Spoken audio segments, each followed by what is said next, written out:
Transmitter device activated. Coordinates set for Earth 2. Howdy, partners, and welcome to the Earth 2 podcast, your weekly exploration of the DC Comics multiverse and the legacy of their Golden Age characters through the Silver and the Bronze Ages of comics. I'm posseing up as Peter Watson. Peter, you're so wacky.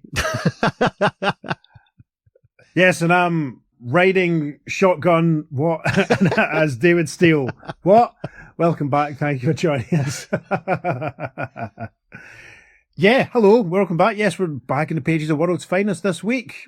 Today we are focusing on issue 245, published on the 17th of March, 1977. It's another Neil Adams cover. Let's get that up front, out of the way, and Peter is going to tell us all about it. On the top left-hand corner, second big issue. Big issue, help the homeless. We've got that barbell-esque logo that I mentioned last week with the DC bullet in red, updated spreadsheets in the top left. Dollar comics across the bar part, and in the other circle, it's July, $1, number 245. Production code 30730. World's Finest Comics. And again, we've got some headshots of some of the characters featuring in this issue. They are Wonder Woman, Black Canary, Green Arrow, and Vigilante. Now, the main scene on this cover, it's very, very dynamic. It's very dramatic. It's very traumatic. We have, in the background, tied to a stake, the figure of John Johns, the Martian Manhunter. We haven't seen him for a while. Oh my goodness. Yes. He hasn't been on the show in years. Wow. There is a crowd of what appears to be Green Martians. They're all fighting, and in the middle of this big melee, we have Superman and Batman who are fending them off. One of the Martians is being held aloft by Superman, and he's saying, "Destroy them! The Martian Manhunter must die!" And Superman says, "Martians, too strong, can't hold out." And there's two astral bodies hanging in the sky. Yes, I think it's safe to say that we're on Mars, and those are probably the two Martian moons, whose names I should know, but we could take a drink, listeners, if you like. A couple of moons there. Deimos and Phobos. There you go. That's it. Supported, etc., etc. Yeah, it's a very exciting Neil Adams cover. I noticed this actually. The D and the C in the phrase dollar comics are basically rendered the same as the D and the C in the DC logo. That's quite fun. It certainly is. Saves money in getting a new font. Jumping into the comic, there's a nice sort of contents page of Superman holding up a globe, holding up the earth, and we can see little vignettes of all the stories we're going to be covering. There was probably something similar last week, but we forgot to have a look. So we'll make sure we put this on the socials this week so you can all see it, listeners. I think what I might end up doing on Instagram, at least, is I'll put up some highlights from the Vigilante story as usual, but then I'll post a few other selected pages from other stories just to give you a flavour. Good idea. We'll probably do that. So we kick off, yes, as you might expect, for This Is World's Finest, we kick off with a story with Superman and Batman, guest starring the Manhunter from Mars. And a story called Today Mars, Tomorrow the Universe, written by Bob Haney, drawn by Kurt Swan and Murphy Anderson. Oh my goodness. Cameos from Hawkman and Hawkgirl. Who look terrific, by the way. Yeah, they really do. Martian Manhunter still looking like a regular guy who's just been coloured green. Yeah. No sign, I'm miming for the benefit of our YouTube viewers, no sign of the sort of pronounced brow that would be drawn with, from the 80s onwards yet. No sign of that yet. So that's worth noticing in his development. He hasn't really been around much at all in the 70s, has he? No, not really, no. It's quite bizarre. Oh, there's a little flashback to something featuring Supergirl from, what's that, Adventure Comics 449 through 451. So go and find the Adventure Comics podcast and see what they had to say about it. I've not really read this story properly. It's interesting flicking through it because all the Green Martians are just drawn to look like green guys. Every time you turn a page, you think, oh, is that Brainiac? It's that whole bunch of Brainiacs. And then, as Pete said just before we started recording, one of them comes down with measles by the looks of it. And you think, oh, yeah, it is Brainiac. And you look again, no, it's not. It's just another Martian. The red dots in the head, yeah. Yeah, and then some guys with blue skin turn up, and there's a little guy with a beard, and everything. And how do you spell perfunctory, listeners? That's how you spell it with our examination of that story. I like how it rounds up saying goodbye to the Martian Manhunter from now, but Superman and Batman will return on every issue of DC's new, bigger and better World's Finest. So, where are they thinking of giving the Martian Manhunter more to do? I'm not sure. We will have a lot more to do in an upcoming episode. Stay tuned for that. Yes, stay tuned, and we can say it now, can't we? Because you've done it by now. We can, yeah. We hope you noticed the casting call that went out a couple of weeks ago, listeners. Pay attention. This is your chance, if you haven't done so already, to appear on the Earth 2 podcast. So go and have a look. Yes, that'd be fantastic. It would. Much appreciated. And we're casting it as we speak. So after the Superman and Batman story, again, like last week, there's a story featuring Green Arrow that runs into the story featuring Black Canary. Written by Jerry Conway. Again, superb artwork from Mike Nasser and Terry Austin. It's a giant bear. It seems to be attacking Green Arrow, although it's a talking bear. The man-bear stalks at midnight. Exactly. That's another reference to another Doctor Who story. There you are. Black Canary, once again, looks stunning. Yes, no other word for it. Oh my gosh. Zooey mama. There is the use of a boxing glove arrow. There you go, Chuck. That one's just for you. Again, I'm going to say it. Look, if Chuck and Kelly wanted to pick a story for the sake of it, just do a full dramatic reading of in the style we've done here, they could not go far wrong than to do this whole man-bear two-part thing that runs through This World's Finest. I would love to hear it. Just saying. You would play the man-bear? No, we wouldn't be in it at all. That's the whole point. Chuck and Kelly would have to do it. Chuck would have to get some other people to do their voices if he felt like it. There you go. And I'd love to hear it. Chuck, I'm just saying, no pressure. So yes, and there's lots of full moons in the background of that story as well. Doesn't the bear look absolutely horrendous and horrific though, Pete? So yes. Look at the bottom of page 7, start with page 8. Whoa! Green Arrow's eyes are out in stalks and so are mine. Yeah. Terrifying. It's horrible. Lots of Kirby drill in that one. Yeah. The Black Canary story, again, is sensational artwork from Mike Nasser, again written by Jerry Conway, and again inked by Terry Austin, which is great. There's a lovely scene for the lads of Black Canary changing. Oh my God. Yes. It's Black Canary taking off her wig, etc., to change back to Dinah. Yes. Which David enjoyed very much. We're not trying to be irredeemable about it or anything. Nudge, nudge, wink, wink. But oh my golly gosh. Yes. She's a good-looking lady. Yep. Anyway. And the man-bear, of course, makes his return. It's very dramatic, and as I said, there's full moons galore in this story. Yes, and by the looks of things, just again, a perfunctory look through it, it looks like the man-bear dies by falling out of a window past the full moon in the closing page, and Black Canary vows to find out what was going on, even if it kills her. So look forward to possibly a perfunctory walk through the next Green Arrow and Black Canary stories when we get to the next issue of World's Finest. Yes. But that brings us to our feature presentation for this week. As we read, I'm not going to tell you, probably guess who it is, but I'm not going to tell you straight away because that'll interrupt the narrative. So we're obviously outside, it's obviously at night, there's a shifty group of 70s young old men lungering around. He looks like he's played by John Voight, he looks like he's played by Bernie Casey. That's obviously Charles Bronson. They've got walkie-talkies. Some of them have got baseball caps. One of them is wearing a beret. They all look very shifty. They've probably got army surplus jackets on like the one I used to wear 30 years ago. And one of them has a set of binoculars. And they're obviously checking in on some other of their colleagues with walkie-talkies. Someone says, "Unit 1, ready." Ready, comes the reply. And we see that the chap with the binoculars has been watching a truck which has written on it, Kempton Pharmaceuticals. They supported Shed 7 at the Barras in 1996. We cut back to the shady-looking guys in their walkie-talkies, and one of them says, "Unit 2 here, ready."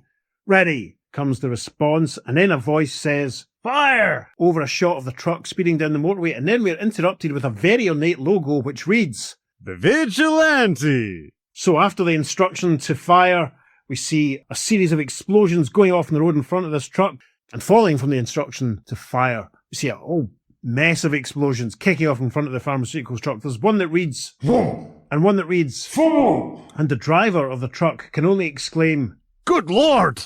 Then the captions kick in. Havoc on a narrow road in the Ozark Mountains just 2 miles south of Poplar Bluff, Missouri.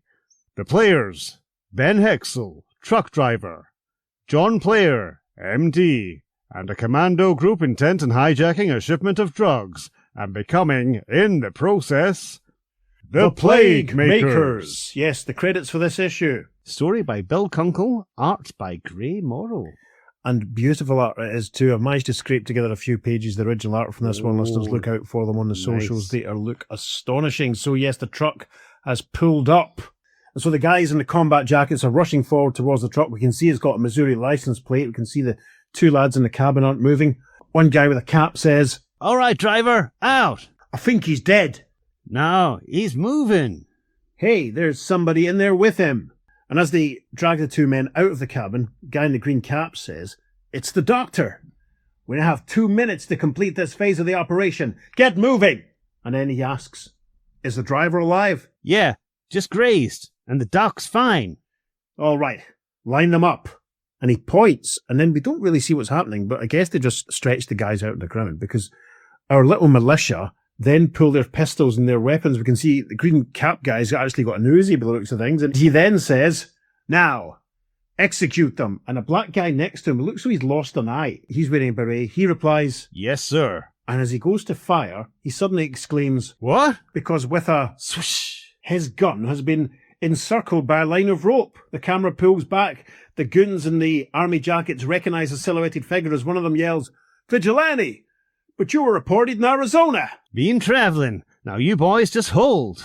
And he's interrupted by one of the others who says, "Davis, the truck! You others, scatter!" And they all start firing at the vigilante. Bum, bum, bum. Our militia guy in the green baseball cap and his pal with the missing eye and the beret climb into the cabin of the truck, with the guy with the beret and the missing eye saying, Mr. Prescott, I think we'd best get in the wind. "Agreed." And as they climb into the van, Vigilante runs past, firing at it. We can see in the background that the doctor and the truck driver, the original truck driver, are getting to their feet, but the van pulls off, with Vigilante saying, My bike's back in the bushes. I'll never catch him now. He moves over to the two men who've just been attacked. Kneeling down, he says, You boys holding together? and Ben, the truck driver, rubs his head and replies, We are, thanks to you. and Dr. Player, who we should describe as having swept back thinning hair, magnificent sideburns, and the sort of pattern shirt that Peter Watson would wear in the night out, says, "But I'm afraid a lot of people aren't going to be. Come again? I'm a doctor, Tom Player, and that truck back there was filled with antitoxin. We have ourselves an epidemic in Poplar Bluff, about 2 miles from here. Can't you get more of this medicine? Not in time, I'm afraid." Listen, I'm going to trail that truck.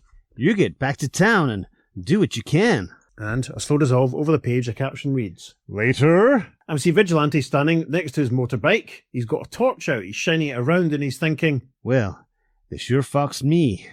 But how'd they get that medicine out of here without ever leaving tracks? and he kneels down and notices some marks on the ground. His thoughts continue. Shoot! Them Rannies even had a copter waiting on him. Vig gets on his bike, rides off, churning up a nice cloud of dust. His thoughts continue. I can't do no more tonight.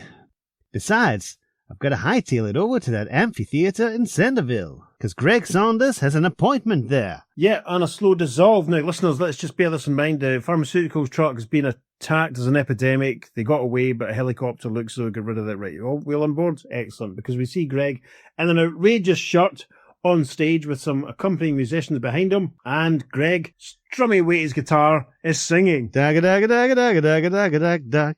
Old honky-tonk Hannah, she played the piano, how she tickled them ivories. When honky-tonk Hannah plays that piano, ain't nobody there ever leaves. It must be a sort of throwback circuit that he's on, you know, like Roy Rogers, or it's not very contemporary, is it?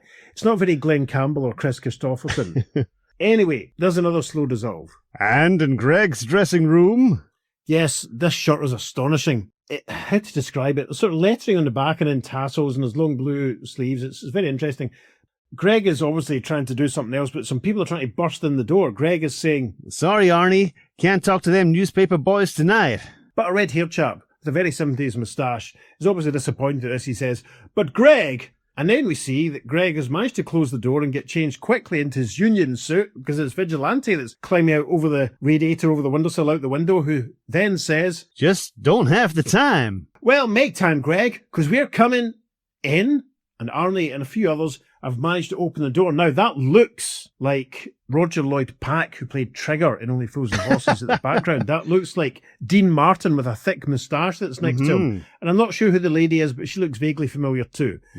Astonishing 70s fashions. Well done, Mr. Morrow. There's a slow dissolve. The following day in Poplar Bluff... Vigilante is roaring up on his motorbike, and we can see an elderly sheriff standing with Dr. Player. The sheriff points and says, "Good Lord, Doc, that's the..." "Vigilante, I know. He saved my life, remember?" After the vigilante is introduced to the sheriff, he is shown the ransom note. Yes, we see Vig reading from this piece of paper, and he says, Phew, $1 million. "And not a prayer of getting it in time. 6 people are dead already. says the doctor. Look at that shirt, Pedro. I can see you in that at a pub quiz very easily. Yes. Vigilante gets a very handsome hero shot, Moody close-up here when he says, Sheriff, I gotta use the phone and call the airport. In my office. After making a quick phone call, the vigilante reappears. Walks up to the sheriff and says, Air traffic boys picked up a copter on radar last night, headed toward a place called Savior Mountain.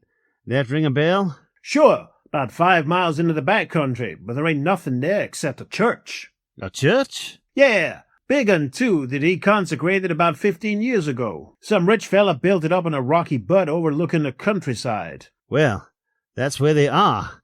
Get a posse together and meet me there in 3 hours or so. He roars the engines of his bike with the sheriff saying, But you can't go alone. I can't bring an army. They'd spot us miles away and pick us off. Gotta get moving. See you, boys! Vigilante, no! You're exposed to the driver. You could have the disease, cries the doctor. Sorry, Doc. Can't hear you. And he roars off. There we see him speeding along the road, thinking, They didn't need no more bad news back there, but I feel like I croaked, and somebody forgot to tell me. Which just makes this more personal is all. He rides on and then comes to a halt. We see him looking up through the woods and trees and see the very tall church built at the top of the hill. Veg thinks, There she is. Time to cut loose my chopper and start hoofing it. And then we can see he's obviously using a rope to climb up the side of the butt. And the caption reads, And so the vigilante begins his arduous climb up the brutal face of the cliff, making his way toward a massive cathedral from another era. Vigilante is approaching the summit, pulling himself up. He's thinking, Gotta admit, it'll be a pure pleasure dusting those vultures' chins. If I make it, that is. Come on now. Just a mite more. Made it! And he pulls himself over the edge of the very, very steep hill. Vigilante, now having reached the top of Saviour Mountain, crosses to the church, throws up a line so that he can swing in through a window, and as he does so, he yells, You skunks! I'm coming to get ya! And he swings in on the line, exploding through the window. The chap with the berry and the missing eye can only yell, Look out, boss! It's that vigilante creep! as Vigilante kicks his boss square in the face. No! Exclaims the guy, following backwards. Greg doesn't hang about and shoots one of the guys who managed to pull a pistol. Exclaims the guy, and we can see in the background lots of boxes all stacked up that have Kempton written on it. These are obviously the stolen vaccines, medicine, whatever you want to call it. The guy with the berry and the missing eye reaches for his own weapon, saying, Get together, you fools. He's only one man. Vigilante, let's remember, he's been at this for 30-odd years now, you know. He's probably not as young as he used to be. He ducks down behind a stack of medical supplies, thinking, That leap took about everything out of me. But he still manages to fire on the guy in the berry, hits him. The guy exclaims, Ugh! Veg then gets up and pistol whips one of the goons, thinking, Whew, that felt good, but I ain't getting no stronger. Veg doesn't see one of the other goons looming behind him, but then he does look around the next panel and sees that he's almost getting fenced in. He thinks, Uh-oh, they're behind me and in front of me, and I can hardly stand. So why stand when you rannies are dumb enough to shoot one another? He drops to the ground, and both goons fire in the same instant, with a couple of Blam! Blams! But because Vigilantes drop to the ground, they shoot each other. One of them yells, Ugh! The other exclaims, Arr! and boxes of medical supplies go flying. Vigilante gets back to his feet with a hand to his forehead. He's obviously starting to really suffer from the bug. Getting dizzy. Gonna black out. But in the background, we see Prescott, the guy with the green hat, the leader of the goons, has got to his feet, and he's got a gun in his hand, and he says, You underestimated me, antagonist. A fatal mistake, and with a crack, he fires at Vigilante, who falls. Prescott moves over, standing over Vig. We see, what's that in the background? It's a large ornate cross very high up in the building. Prescott standing over Vigilante. He's got him in his sights, and he says, This one, Vigilante, will be right between the eyes. Vigilante throws his rope past Prescott.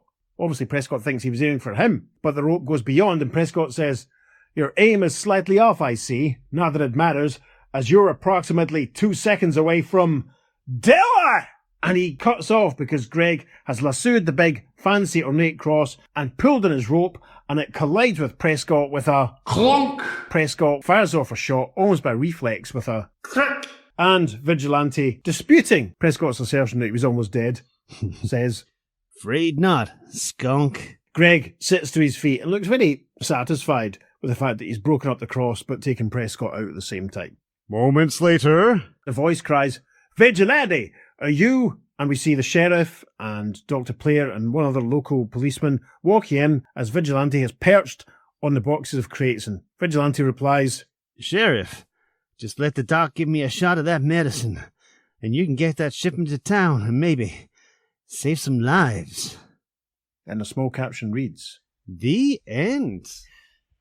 "Well, that was good. Yeah. I like that." I think that was much more fun and a bit more coherent than the last one that we did.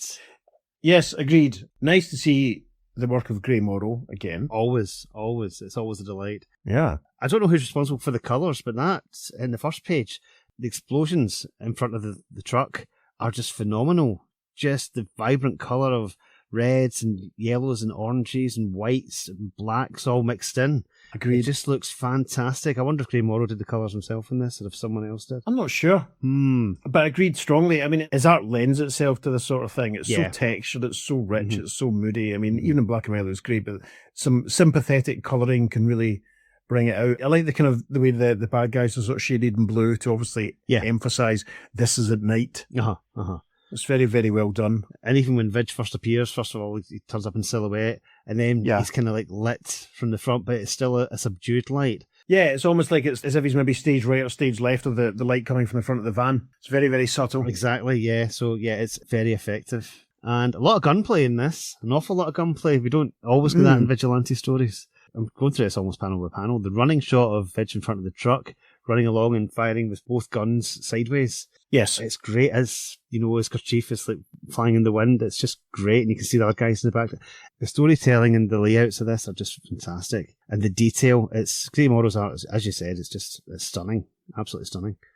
I mean, you almost don't need the captions or the lettering, to be honest. It flows really, really well. It would work as a silent sort of story almost. And what's so good about it, it's all done so well and very economically in 8 pages. There's still time for a shot of Greg on stage. There's still a funny bit with, the local agent or local promoter or whatever.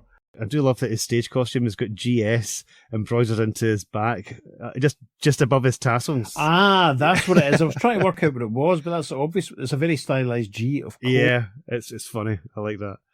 Yeah, that's obvious. Yes, and listeners, let's have another round of applause for Peter's completely improvised, spontaneous tune. There you go. There, whilst Greg was on stage. Lovely.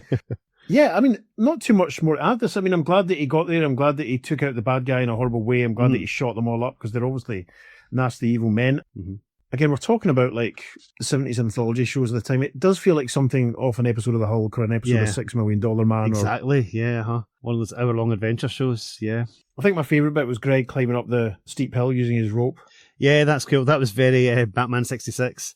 Almost, the angle he's at, yeah. Obviously, yeah. He certainly gets a lot of good lasso action in this. Yes. Interestingly, I don't think he even wears spurs anymore in this, because obviously in the Golden Age, his spurs used to come into effect pretty much every story.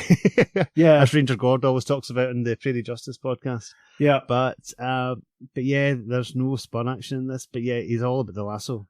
I liked how the stakes were sort of raised by Greg, by Vigilante, catching the bug that was causing all the trouble. Yeah. Just wonder if he spread it to anyone at that concert. Was he like patient zero? Oh gosh. No. Yes, it'd be like that Stereophonics concert that they didn't cancel before COVID. Oh dear. Yeah. Gosh, that is a thought, actually. Oh, yeah. I mean, because that was in a different town, wasn't it? Yeah, it's true. He had to head over somewhere. It was at Centerville or something. Yes, and of course, when he sings on stage as Greg, he's not got his kerchief over his nose and mouth, so he doesn't even have that. He'd be spreading all the germs everywhere. However, this virus is spread. Gosh. I don't know. This disease, did they even say it's a virus? I'm not sure. Let's go back to Dr. Player's. It's a plague. It's a plague. It's a plague, so God, it could be. And what is it Dr. Player says? An epidemic. There we are. So, I don't know, it could be some local... It's a MacGuffin, yes. Yes. The MacGuffin virus, oh no. Thank goodness Vigilante was there to save them, and thank goodness the old sheriff didn't catch it. It's good that he walked up again. The shootout in an old abandoned church, that's got big Western vibes about it as well. That's like, yes, a Leone movie or something, it's like that. It's great. I can imagine a church organ sound on the score as the big cross falls down and strikes the bad guy. Oh yeah. Very satisfying. But it just feels so modern for then and also retro Western.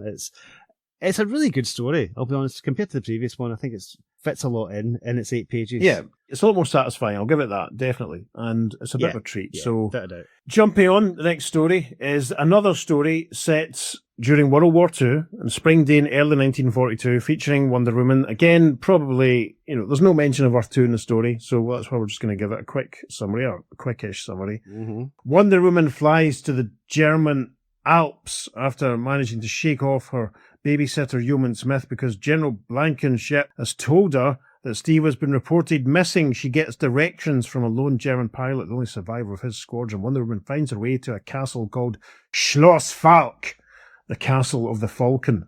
On her way, she passes a full-page DC house ad featuring Ragman issue 5, DC special number 28. Oh, and what's that? Justice League of America issue 144. Uh-huh. That looks like the Blackhawks and the Challengers and Plastic Man and Vigilante and Robot Man and Rex the Wonder Dog and The Flash and Aquaman and Jimmy Olsen and lots of other people. Yes. Mm-hmm. After a couple of pages of Wonder Woman tussling with some skiers, she lets herself be taken prisoner in order to get inside the Castle of the Falcon. She realises that the Castle of the Falcon is the hidden headquarters of the SS, and she encounters the Iron Claw, a Nazi in purple spandex with red highlights and a huge swastika on his chest. His name comes from the fact that his right arm and hand are apparently made of metal and mechanical. Ah, makes sense. Wonder Woman and the Iron Claw have a brief tussle, and Iron Claw subdues Wonder Woman by grabbing her lasso and tying her up with it. Gasp. Reunited with Steve, Diana recovers her lasso very quickly by tripping Iron Claw up with a power cable, and she learns from Steve why he was taken prisoner. On his spying flight, Steve managed to get photographs of Himmler aboard a top-secret gyroplane, and of course the Germans were worried about the location of their secret SS HQ base getting out, so they took him prisoner. A final tussle with Iron Claw reveals that he is Himmler's personal bodyguard, and everything ends when Wonder Woman throws him artificial hand first into a giant electrical generator, which explodes and starts a fire which consumes the castle. Wonder Woman and Steve escape, first on skis and then flying home in the invisible jet. And two things that I'll point out immediately are that Steve is rendered as having blonde hair, and the Iron Claw, when I saw him, I thought, wait a minute, I've seen him before. Was it in an issue of All-Star Squadron? Was it in an issue of The Invaders? He's about the most generic-looking Nazi supervillain you could possibly imagine. But I've looked into it, and this appears to be his only appearance. There is no legacy Iron Claw character that I could find. So there we are. I think the closest, probably that film that Zac Efron was in a couple of years ago. Shout out to Zach, if you're listening. So, any further thoughts? Yeah, this was a lot more fun than the last one. I think, having a proper costume supervillain is a bit more entertaining for these stories. The ski chase down the slope with Wonder Woman being shot at and stuff, that's very James Bondy. I had Bond flashbacks there. Yeah, great fun. Agreed. I realise I forgot to give the credits for this story. I should be able to tell them quick, listeners. I do apologise. Script by Jerry Conway, art by James Sherman, it looks like, Bob Wyasek on inks, and Liz DeRube on colours. And there's a touch of the Kirby Big Barders to Wonder Woman in a few panels. Mm-hmm. There's one on page 3 that looks like it could be copied from a Barder drawing. Again, it feels very much in the TV continuity. A bit of funny business in the office and then lots of expensive location filming, which is probably done in the backlot. Quite an impressive full-page splash of the interior of the SS headquarters. Some really quite nice rendering. I think generally all round this is much better than the one that we did last time. Yeah, definitely. Without a doubt. It's far more entertaining. Yeah, and I neglected to mention that halfway through it, there's an advertisement there for issue 1 of Shade the Changing Man. So yes, bear that in mind, listeners. Bear that in mind. Don't want to cast any shade on that. Shade. I don't really think there's too much else to discuss about this one. The villain's quite cool, quite interesting in a design. I can imagine him being a Cobra G.I. Joe action figure. Sure. But all in all, I enjoyed the art in this one as well. It worked for the story. Damning with faint praise there, Peter Watson. No, it was good. It was fine. And again, we're being perfunctory on it, but as we've said, and I don't want to risk repeating myself, but we're being a little more selective with how we covered all of these World War II era stories. Yeah, again, it feels like a cast-off story from the main series. As we said last week, it's filler, not killer, but it certainly is more entertaining than last week's episode.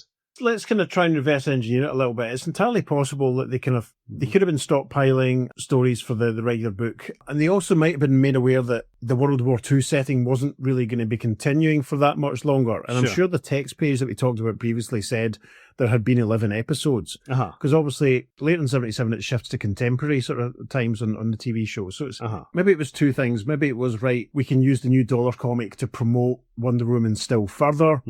Maybe it was we can use the new dollar comic to tidy up and get use of all these inventory stories. I mean, I don't think they're complete write-offs because there's a story that runs over 2 issues that we're going to do very soon, listeners, which is a little bit more substantial. As it were, actually, it's a lot more substantial, a lot more interesting. So, I mean, I think we're maybe being a little harsh on it, but at the same time, neither of the stories that we've read here in 244 and 245 have been desperately exciting. One in 245, a lot better, but I mean, it's not like Manhunter's turning up to help her or something, you know? That would have been good. That'd be exciting, But we'll see. So we were about to jump to the contemporary correspondence, but there doesn't seem to be any, does there, Pete? Yeah, there's no actual letter column, but there's an editorial note that says the second dollar edition of World's Finest Comics has been written, drawn, lettered, inked, coloured, printed, distributed, bought, read and commented on. We've a very fat folder in our office drawer, jam-packed with cards and letters either raving or ranting over the art and stories presented in that issue. But we're not going to print any of them. That's useful. What? We could hear you exclaim, and we really believe you deserve an explanation as to the reasons we're not running your letters in a column entitled From the World's Finest Fans. It's not to say that you're not the finest fans of the world. You are. Your enthusiastic support of new formats and prices of comics have proven that fact. And it's not saying that none of your letters were any good. Many of the missives were quite literate and neatly typed, expressing solid opinions backed by clear and logical thinking. Some of them offered sound suggestions on the handling of characters and situations. There were a great number of good letters. But most of the good letters, like this editorial, were too long.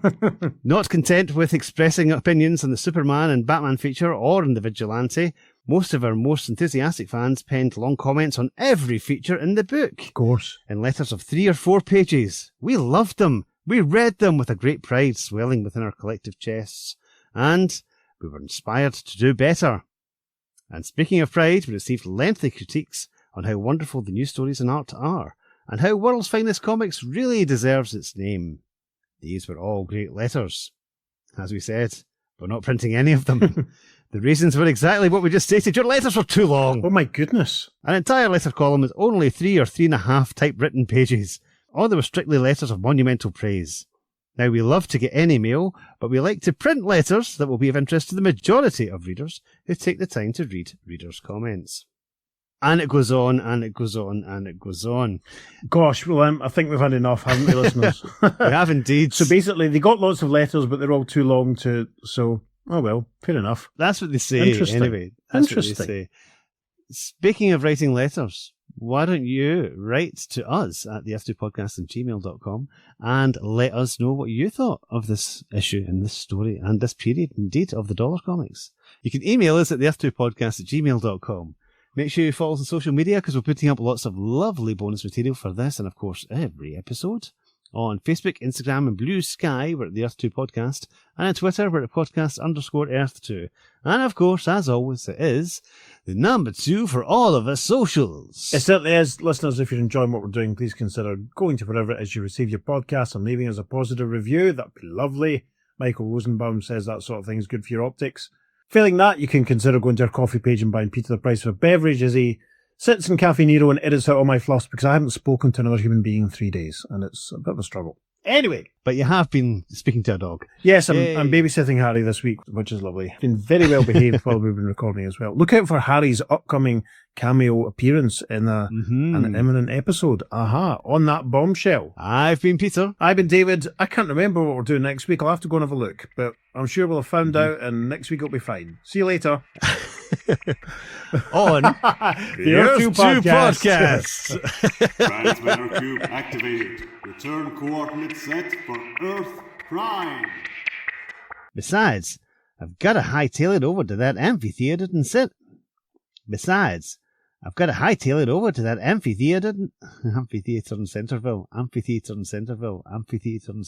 Wow.